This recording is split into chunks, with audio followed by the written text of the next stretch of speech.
It's a different kind of fun. You can't have like that careless fun that you're like, I wouldn't do that now. You have to be very responsible. Like when you get older, when you got an excuse.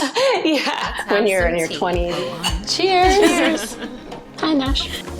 Hola, mi gente. Welcome back to another Tuesday Tea Topic. Today we are talking about, well, we're continuing our discussion on going back to school later in life and the pros and the cons and is it worth it, is it not, except we're going to have... It's my turn. Yeah, her take, her experience, what she went through or like whether she found it beneficial or not. I guess like what were the ups and the downs throughout her journey. Before we continue the video, please don't forget to, if you are watching, please subscribe and leave some feedback or opinions. It's just a press of a button, just, you know. Yeah, you don't even have to, I mean, you should put the notifications on for all, but you don't even have to do that. So it won't notify you that there's a new video, but at least you are subscribed to the channel. So whenever you log in, you can watch some new content. Exactly. And then, yeah, so...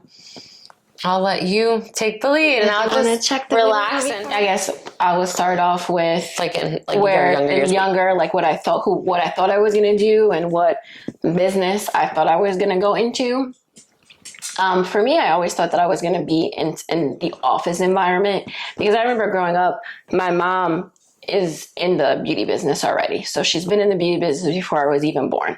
So it wasn't something that really sparked my interest, except for, of course, getting stuff done, your hair done and stuff as a kid. But as far as like going into the business, I wasn't interested in it. So I always thought that I was going to go into like the office business. It looked like so prestige, like seeing stuff on TV, like women dressed up and going into the city. And this was like back in what, like the 80s and 90s, right? Yeah. Like it was like a big thing. Like, so I'm thinking like, because they used to look so sophisticated and they used to, you know, being a woman and carrying a briefcase, like my mind was like all over the place, like thinking super huge. So that's what I thought I was going to do. And I ended up being in corporate for a long time. My first job actually was in a school office, and I would give out all of the paperwork that needed to be filled out. Back then you had to fill it out with pen and paper. Not online. And from there I went into like any other teenager, you go into, you know, retail. And then after I had my daughter, I was able to get an office job. So I worked for IBM. So I worked in the collections for IBM. And back then, oh my goodness, so crazy. I didn't even have a computer. When I started, we started on like this green and white lined paper. And you will call from the number on the paper. And you had like a ruler, you had a highlighter, and you had a pen. And you sat at this desk with like a phone. And you literally just called people, letting them know that their bill was due and stuff like that. And you like basically talked to them, and they were not nice. They were angry people. Worked my way up, got to the other side, and that crap was not easy being in a accounting firm doing the collections. And it's so crazy thinking about the computer that we had back then. It was literally a black screen with green writing on it. As soon as you said that, I pictured it in my head, like that big, bulky, tan dinosaur. With this click, click, click, click, click, click of the keys. And I couldn't wait for the click, click, click. I was like, oh, I can't wait to hear that. Oh my goodness. So it was like, and everything you did came out in green, like these green writing letters of every notes that you took. Being an accountant, I ended up going into insurance. So I stayed in the corporate world for a very long time. I remember days where I hated it. I was like, but I needed to do it. I never hated corporate. I liked it. I think at this age, I wouldn't enjoy it because it is, for me, I think it's too monotonous, which is so crazy. Because if you take me back to like when I was in my younger years, I like monotony. I like the same thing every day. That's whereas cool. now, and sitting like at a desk, whereas now I'm too much like, I'd rather be up. I'd rather be moving around an office. Like even like working in dental, I want to work in a super fast paced dental office. Like I don't want to work in like a private, slow, like and it's so weird. You would think it would be the opposite. Like as you get older. Right? And you know what it is? I think it's because we had it that way.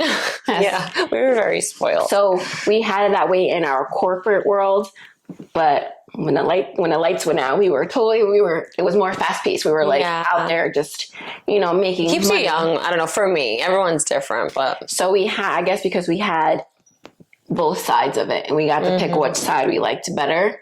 So being in corporate, I remember some days I was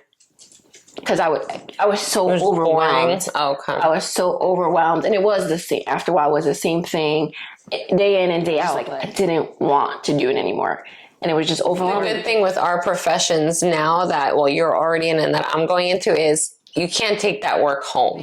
But the thing with skincare, even if I was to do it after hours, it's still that's your own all hours. my money.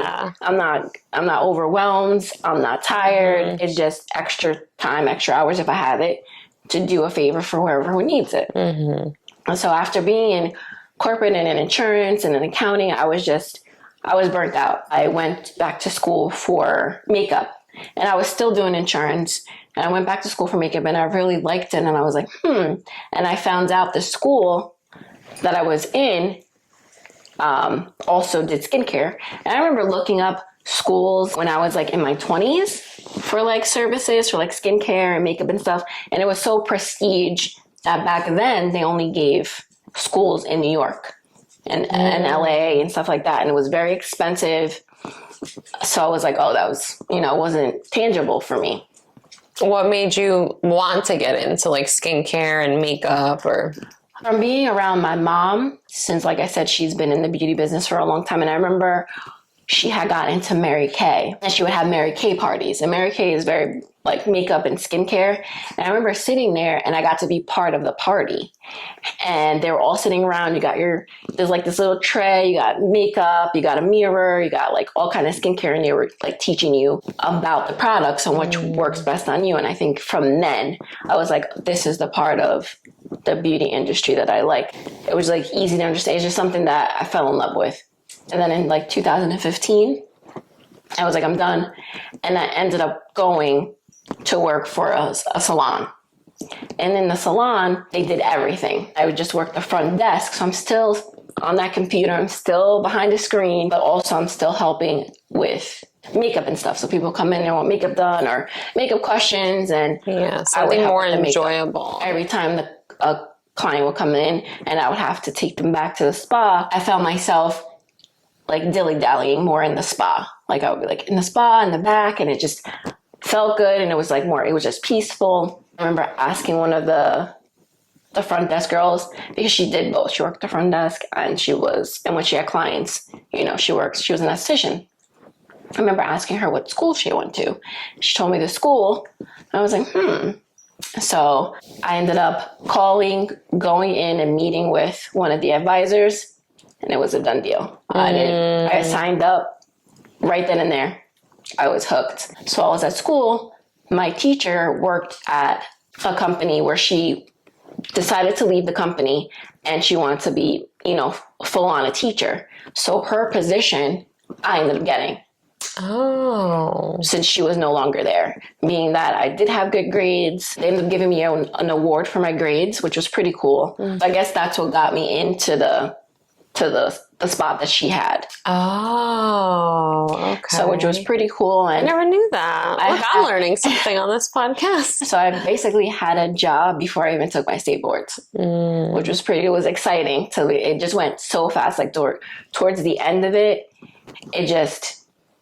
it flew by. So how long was the schooling for it? For me, since I did part-time, I was there for, I think, 7 months. Okay, that's still not bad. So it wasn't bad. I went from, I think it was 9 to 2. So which still gave me time after school to, still had my daughter and things that she was doing and stuff like that. So it was a good balance, but it is hard. It's hard, especially when I said about like getting the good grades. When you're older, I was 39, I turned 40 in school. You feel like you're under pressure because you have girls or guys in your class that are younger than you. So I kind of felt like, I was obligated to get good grades because you have to be a role model to like the students. Like, how am I this age with all this knowledge and wasn't going to get good grades? Yeah. So that's kind of how I felt. But at the same time, I loved it. Like, I was proud. Like, not that it came easy to me, but it was enjoyable. Yeah. It makes it so much easier to go to school and learn and want to go to school. Yeah. It wasn't so. They threw me to the wolves. Like when you started working, I started working. So I did 2 weeks of training. Yeah, because you had to. So did you have an internship? Nope. Oh, you didn't. Okay. No. So when you're done with school, basically you graduate and then you start working right in the field already? Okay. Mm-hmm. Oh, wow. So that's scary. I had the job already. While I was working, I took my hands-on state board. So I was training. Oh, that's right. You guys take like a hands-on. Do you do like a written too, or no? It's written just first and then hands-on. For the state? Oh, wow. Ooh.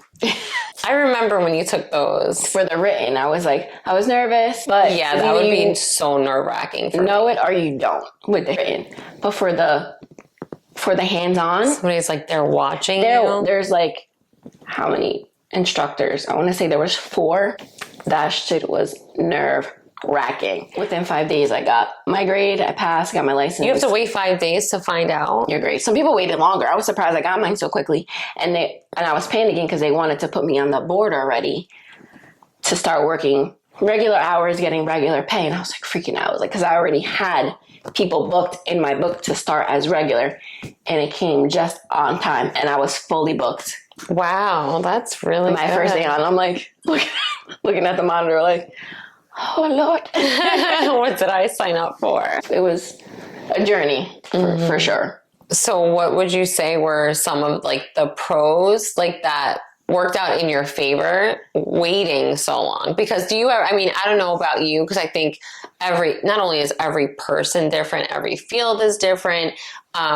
One of the biggest things for me is like, I wish I would have done this so much sooner. Think of it this way, like everything works out as it's supposed to. Who knows if you would have taken it as seriously back then as you do now, maybe you wouldn't have retained the not, I don't know, just all these things. You're right where you're supposed to be. Like, don't think that way. Don't feel that way. You're right where you're supposed to be at this moment.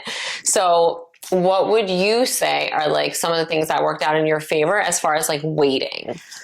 Same thing. I don't think I would have took it as serious. Yeah. Because back then I was from job to job. I did other I think we were just having so much, to be honest, like, we were young moms to begin with, and we worked, we took care of our kids and things like that.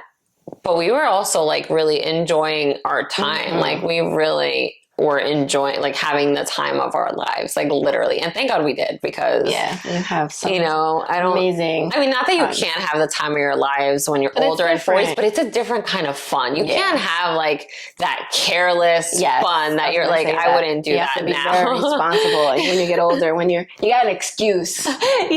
When you're in your 20s to be like rebellious and just do all the crazy stuff. Unlike now, people be looking at you like, So I think it was more beneficial for me as I got older to take it when I did, because I took it more seriously. It sunk in better. I feel like I retained it better as I got older and had more, knowledge on things. Yeah, I think it's so weird how some people say like, oh, as you get older, it gets harder to remember. I guess in some ways it's true, because you have a lot more responsibility and things on your plate. However, I remember being in college in like when I was like 20, and we would get a break or something, and I would walk outside and I'd be on my phone on my sidekick and talking to someone. They'd be like, oh, let's go do this. And I'm like, all right. And I just leave and wouldn't go back to class. Like I can't even be like a minute late now when I go to class. So it's like, I look back and I'm like, oh my God, what was I doing? Like I was paying for school, but I was like, I would get a text like, let's go do this. Okay. And just leave to go do that and just never go back to class again. Being older, having other responsibilities and stuff like that, I would get it done earlier. So it would give me more free time to do other things. What were some of the disadvantages of waiting as long as we did and going back later in life? Would you say, like, what were some of your disadvantages? I don't know. Disadvantages of going back later. I don't really feel that there was any. I think that it was meant to happen at the time that it happened. Being tired, I guess, not having as much energy. Mm-hmm. in the morning, I remember getting up like, oh my God. I have to See, do this for first. me, it's fine waking up and stuff like that. It's more like when I'm in class, it'll hit me. Like, I'm like, okay, but then, you know, you kind of like, you leave or you go on break, you go on lunch, and then you're like right back to being awake. Mm-hmm. But yeah, you are more tired. Like you could, okay, I think that's the best way to put it. You could survive on less sleep when you're younger than when you're older. Yes, 100%. You know, yeah, that's a lot harder. So I think that's just one of the, you know, disadvantages is just, you know, just finding that energy to keep going because you're you're like, oh my God, I can't believe I'm doing like this right now. Balance, you know, because remember when we were younger, we could go to school, we could go to work, we could not sleep and then do everything we had to again the next day. And it's like you can't do that anymore. And that's, I think, what stinks. So it's like trying to balance, like, all right, there's work life, there's home life, there's your children, there's your family, and then there's also school and all those responsibilities that come with it. And I think that's a huge disadvantage because when you're younger and you don't have all those extra added responsibilities, sometimes all you have to worry about is school and maybe like working like a little part-time job or something. And you know, even though we did have children, we had help, and it feels like we talk about this all the time. It feels like we have more time. Like it feels like the day is actually shorter. I mean, even small, like minuscule things like buying tickets for something or looking something up. I kept telling myself, okay, at what point today am I going to have time to go online and buy the tickets? Like, who has to buy the tickets? Like, what is going on exactly? Like, I had to like schedule that in. And then I put a reminder on my phone to put my lab coat for school in my car. There was literally a reminder that's going to go off at 9 p.m. on Sunday because I can't remember to do that. Being older is like, the littlest, shiniest thing. Forget it. So those are definitely disadvantages of like doing this later. Trying to juggle so many things at one time when you're older. Yeah, like if you really, really know what you're passionate about, like what you really want to do when you're older, like if there's something, and I don't know if I mentioned this on my episode when I did this, but I know I talked to someone recently about it and I said, the only thing that I was ever passionate about from a very, very small girl was being a mom, like just having a baby. And it's so weird because I didn't know that I would have a baby so young. I didn't try to have a baby so young. Even after having my first son, I really didn't want any more for a very long time. That was the only thing that I just really wanted so bad and I was passionate about. So it wasn't until, and then I remember I was like, okay, well, you got to pick something you want to do when you're older. And so I thought I wanted to be a teacher and I love kids. I love children. I love my children. However, I don't want to be with children all day, every day. I've realized like there's absolutely no way you can, and I was going to say you couldn't even pay me enough.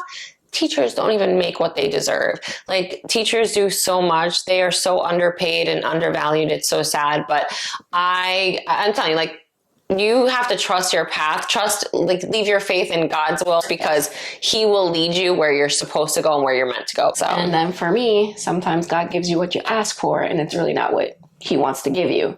So I asked to be in corporate.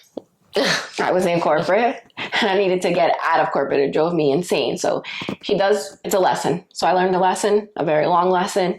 But once I got into skincare and I finished school, it's such a good feeling. Like you feel so accomplished. And now that I've been doing it, it's crazy how fast I went. I've been doing it now for 7 years. It's very rewarding to see people feel good about themselves and to help people feel good about themselves. It's just a blessing. And even young girls or young boys as well that get acne and stuff like that, just to teach them how to properly take care of their skin and themselves. Yeah, I think that's one of the biggest benefits of like the professions that we're both in is just helping people and taking care of people and just being able to make them feel good, you know, and like even in my field, just properly educate people and just it's such a good feeling. I've always been intrigued with the whole medical field, but anything like nurse or anything like it's too much for me. I am too much of a sensitive, empathetic person. I'll be sitting there breaking down, crying with me. Like it's too much for me. It would take a huge toll on me. I wouldn't be a good support system for anyone in like a medical field, but however, like dental, that's a whole different ball game. And I love it. I really love it. You know, trust your journey. But if there is something that's planted, like if there's a seed that's planted in you and you feel it like wholeheartedly where you're like, or just a career change you want to make. Maybe you're already in something where you feel like, you know what, I don't feel fulfilled. I don't feel content, or I don't feel happy. Don't stay there. You know, I think that's like the biggest thing, like biggest lesson we're trying to say is like, don't stay stuck somewhere. If you feel like you need to make a change, or there's something that you're more passionate about or that you want to do it. It's never too late. And the earlier you take that initiative and do it, the better. If that seed is planted in your heart or your mind, like just go for it. And I understand it's scary. It can be very scary. You know, it's not cost effective for you right now, but look into it, you know, maybe save if you can while you're in the position that you're in now, so you can finally follow your dream and go do, you know, what you want. Because when I started, I took a very big pay cut, but I was like, once you get to the point where you can't take it anymore, you're like, I'll figure it out. I'll do what I need to do, you know. And plus, like she said, if you with God on your side, you know, no one can be against you. So once you take that initiative and you do it, you'll be so proud of yourself. Yeah, that was actually a great point, to start saving. Like, okay, maybe take an initiative and doing something about it. You can't like, okay, register for classes or whatever it is you want to do tomorrow, start a business tomorrow, but you can take those small steps. Maybe it is saving money, or maybe it is like doing some research, looking into grants, looking into loans, start researching something you want to do. And that's kind of like the first step in moving towards the direction of your dreams and your goals. But take some kind of step. I think that would be, and you'll see once you kind of like just take that first little step, it kind of just, it snowballs from there. And the scarier it feels, the more aligned it becomes. That's when you know, okay, I'm supposed to be here, because it's not supposed to be easy. It's not supposed to just, you know, fall in your lap. And then something that my mom would always say to me, time is going to pass regardless if you're doing what you want to do or not. So you might as well do what you want to do. Yep. So on that note, we're going to end the episode. Thank you so much for tuning in, and stay tuned. If you are subscribed on our Patreon, this coming week, we'll actually be having a new episode on here on the channel. And we're also finally uploading a new episode onto our Patreon. So stay tuned for that. Until next time, mi gente, take care. Love, light, peace, V, and C.